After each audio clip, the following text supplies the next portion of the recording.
Hello everyone and welcome back to another video from Freshers Now. In today's video, you are going to know all the different types of speeches and also different types of occasions where your speech needs to be handled upon.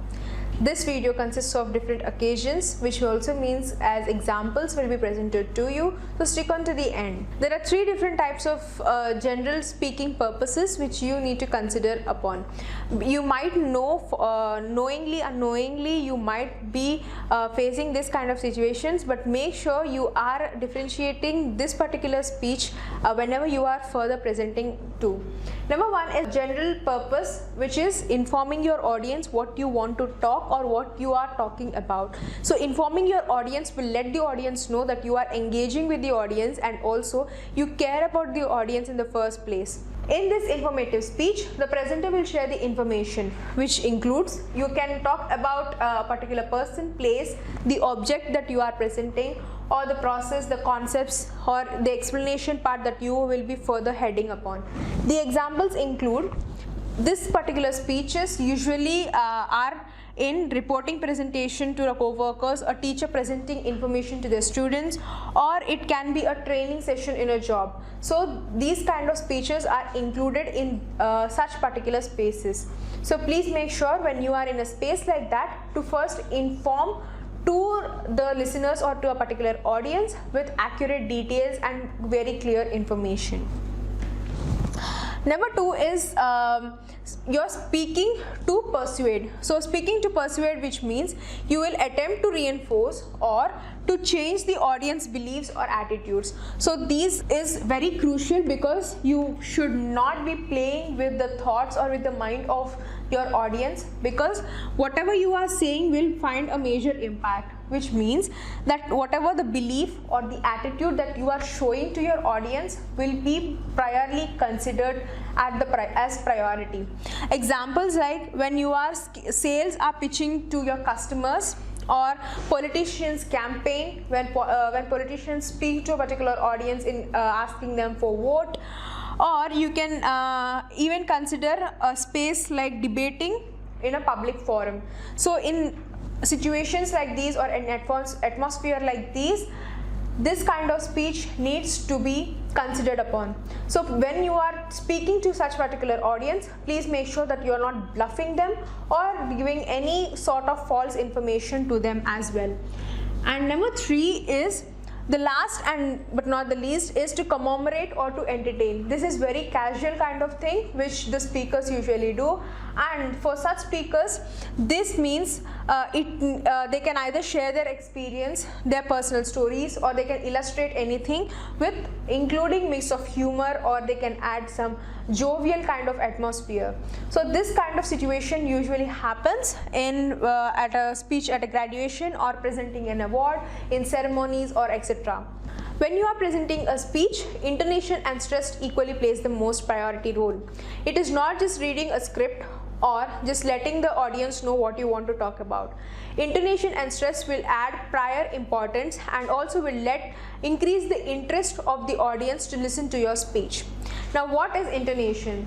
Intonation is when the voice changes in your pitch levels, and also you can excite the audience. As I've already mentioned, it means that you are creating an interest to the audience that you have a very crucial and prioritized topic to be told. And slowing down and lowering down your tone, this is another intonation. And this is the high intonation which I've talked about, which means increasing your pitch.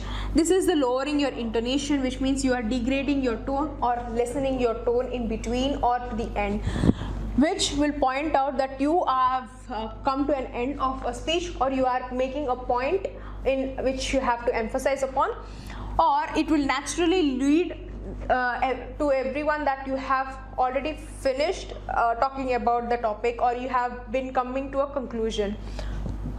Stress is used to draw the attention of the people in different parts of your message. Stress should be used only when you have something important to say. You should not be stressing on every single word, because it will be like shouting to your audience and being aggressive to your audience. That should not take place. Stress should be used only when necessary. Stress involves putting more emphasis on a particular word or a sentence, which will eventually brings attention to. And for example, if you are discussing a world hunger, suppose like that, like if your topic is about hunger, if your topic is about pandemic or something like that, in your speech you can use such words to emphasize like hunger or pandemic or poverty or something like those, which will create an emphasis or which will let the audience know that you are creating an impression of importance. These are the different steps which you need to be clear of, the steps which your voice variation should take note of. Number one being your intonation, as I've already mentioned. The pitch scales of your voice really matter. Number two is the volume. And when you have been given a mic or any microphone or anything like that, make sure that you are arranging your voice, your level of tone and the volume accurately. You should not shout or anything like that and be aggressive to your audience. And number three is clarity. When you are speaking to a particular audience, make sure even the last person hears and should not be very too loud enough for the first person as well. You should be clear in your words and be very much more presentable enough whatever you are presenting. And number four is emphasis. And this comes up to the point of stress. Stress, as I've told you, to being emphasized on a particular word which you know or which you want the audience know that this is particularly important. So you will be emphasizing on such particular words and let the audience know that this particular passage is important to hear. Pauses. If you keep on reading a script or if you keep on talking, the audience might not feel engaged or they might not feel interested to listen. They might feel bored or sleepy at one hand. So please make sure that you are pausing and giving some space to let the audience even think or react accordingly. And then pacing. Pacing in the sense that how well you are taking up or keeping your passages in limit. If a particular passage needs a lengthier explanation, make sure that you have planned your time accordingly and then pace your passages properly. And then comes tone, which is equally important as volume. Your tone equally matters because most of the speakers sometimes be aggressive or they either be too soft enough that their words are not clear. So when you are presenting some kind of very important topics, please make sure that you are using your tone very clearly and very well. And then comes your pronunciation, which is equal to the point which I've mentioned here, which is giving clarity. So giving your pronunciation and being clarity is almost the same, because when some of the words they might not be understood or some can be misunderstood by some audiences, and this might lead to wrong meanings. So please make sure that whatever words you are using or whatever the words that you are emphasizing on especially to be clear enough. The accent and the dialect.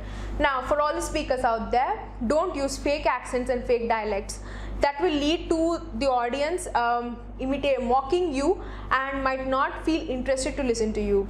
That might also lead to passing out comments like this particular speaker is fake or might not be, and that will not bring an importance to the content. The audience eye view will almost everything, and the hearing view will be on what you are talking, and that will eventually mislead of whatever the content that you are saying. The speaker, the audience, whoever it is, they might not feel much more interested in whatever you are saying, and the content might fall apart. And last but not the least is the vocal quality. Whatever you are saying, as I've already mentioned in the first place, your volume, your tone, and also the vocal quality equally matters, which means that you have to be clear in your vocals and not mumble inside. Well, we have come to the end of this video. I hope this video is helpful for you all. Do share it with your friends, whoever is going through this phase of public speaking and need any steps or guidance through this. If you have any doubts or if you need any clarifications, please make sure to put it down in the comment section below. Don't forget to subscribe to our channel for more learning and content videos, and also placement videos from here at one place, Freshers Now. Thank you.